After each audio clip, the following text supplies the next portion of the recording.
Welcome YouTubers to the CatWood channel. This is Will here, bringing you our review of the Samsung Galaxy Tab 2 7.0.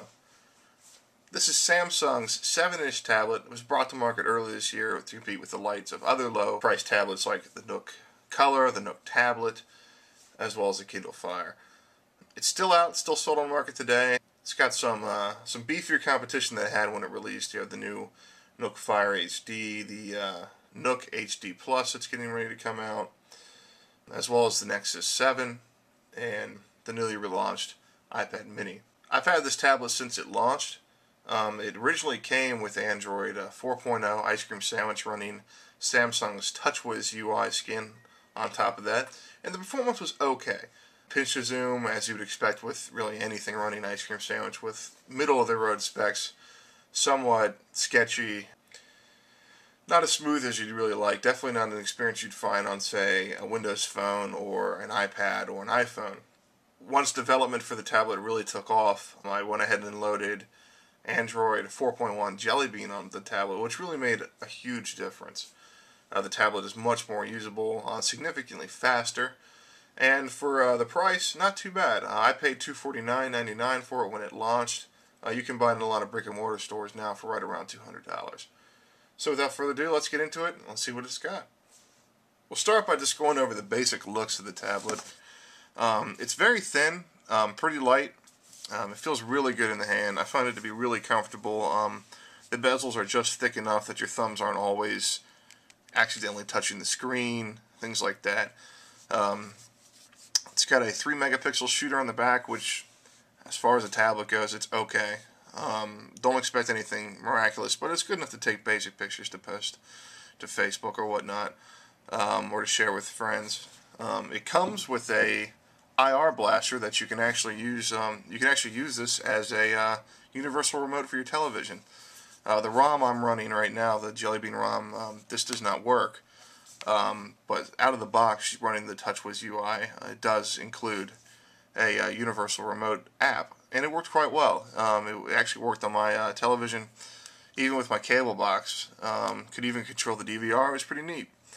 It does have a micro SD slot. It can support up to a 32 gigabyte card, I should say. I've got a 16 gigabyte in there right now, and you know, it works just like you would expect. It's nice, something you're not seeing on a lot of tablets nowadays. So it is nice to get extra storage. So I purchased only the 8 gigabyte version of this tablet. It was also available, currently still is available, with a 16 gigabyte version. You have your speakers here on the bottom, along with your USB connector. It does use Samsung's proprietary connector. It looks a lot like the iPads. Actually, my wife tried to plug her iPhone connector in there, and it didn't work out all that well. So that about does it for the external impressions. Let's go ahead and get in there and see what the software looks like. Alright, so like I said, I am running a 4.1 Jelly Bean ROM on this, and it really has helped with the tablet. As you can see, scrolling back and forth, very nice. The app drawer, ultra smooth, even when going over to the widgets bar, which is something that I've always seen lag on 4.1, or excuse me, on Ice Cream Sandwich tablets, and definitely Honeycomb before that. Speed is just really great for what it is. Getting into the software side of things, you can see I am running CyanogenMod 10, as I said, Android 4.1 Jelly Bean, and it has just made a world of difference to the tablet. I could say that if you were to go out and buy this tablet today, it is a great tablet, but I would have to upgrade it to 4.1 as I've done here for it to be useful for me. Out of the box, Samsung's TouchWiz UI for me has always been laggy. It's not really until you got to the Galaxy S3 that it really became usable, in my opinion. I've heard it's only better on the Galaxy Note 2, given that's running Jelly Bean. It was just moving even from side to side. Opening the app drawer would be lagging. As you can see here, we're getting virtually no lag even when going over to the widgets section of the app drawer. The browser is quite quick. Scrolling is very nice. Pinch to zoom is very smooth. Go to a couple different websites here. And Antec is something that's always loaded kind of slow for me on mobile devices, as you see here. Pretty fast. Scrolling, not too bad. A little choppy when you go down, but not bad, especially when I'm running experimental custom ROM here, not even the newer nightlies, as I prefer the phablet UI. Changes orientation very well.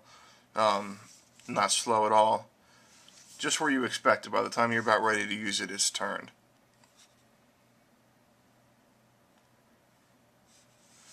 Getting back to the camera side of things here, you can see the camera is okay.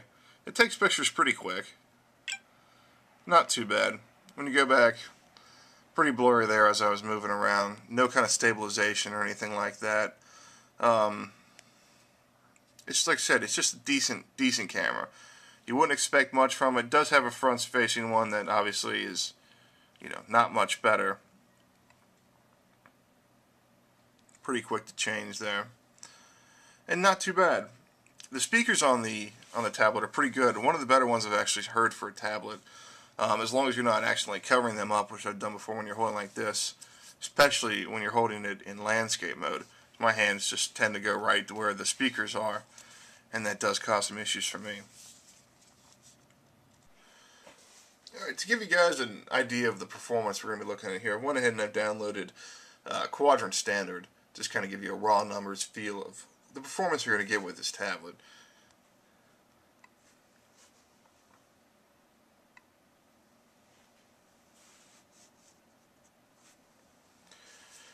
Like I said, it is running the TI OMAP 4430 1 GHz dual-core processor from Texas Instruments. The same processor you're going to find in the Kindle Fire. I haven't done any kind of tweaking with this, so you're not going to see any extraordinary numbers. Should be pretty indicative of the performance you would get out of the box.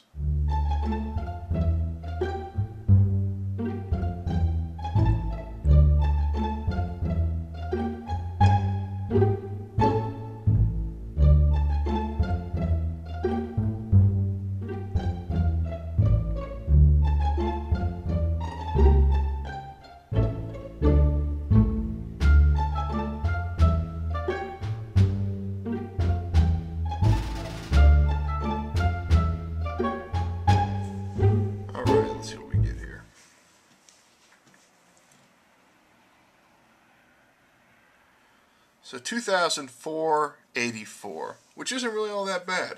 You see, right in line with its bigger brother, the Samsung Galaxy Tab 10.1, close to the Galaxy Nexus, seeing as that they're running somewhat similar hardware.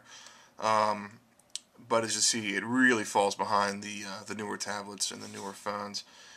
And the next generation stuff that's just come out, like the Galaxy Note, is just going to slaughter this thing. But again, it's also, it's a phone. It's a lot more money.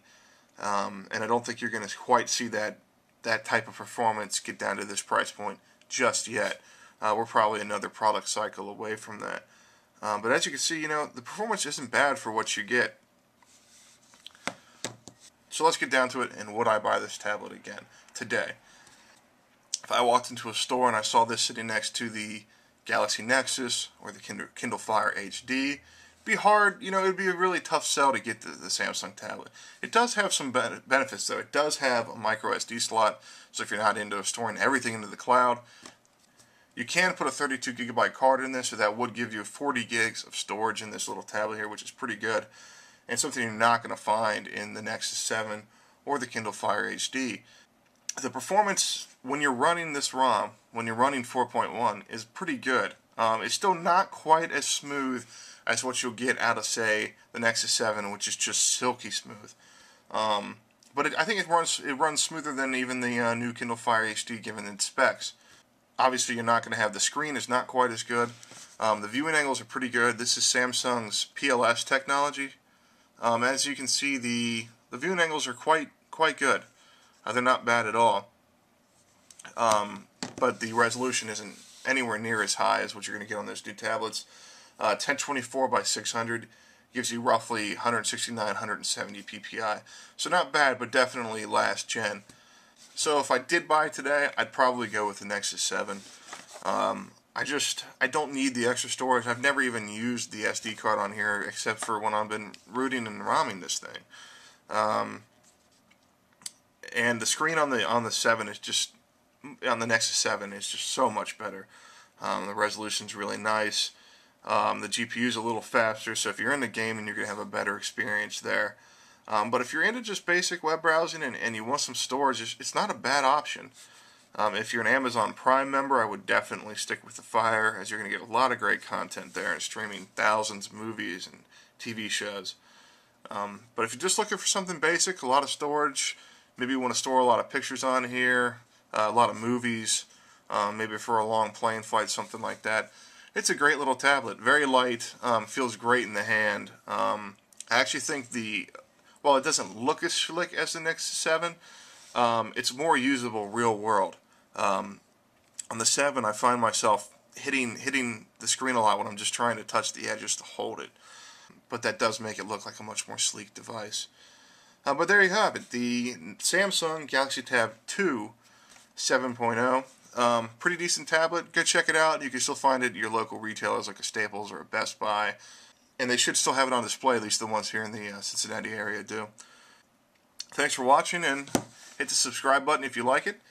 And please, in the comment section, let us know what we can do better. Anything else you want to see in the future. Thanks again.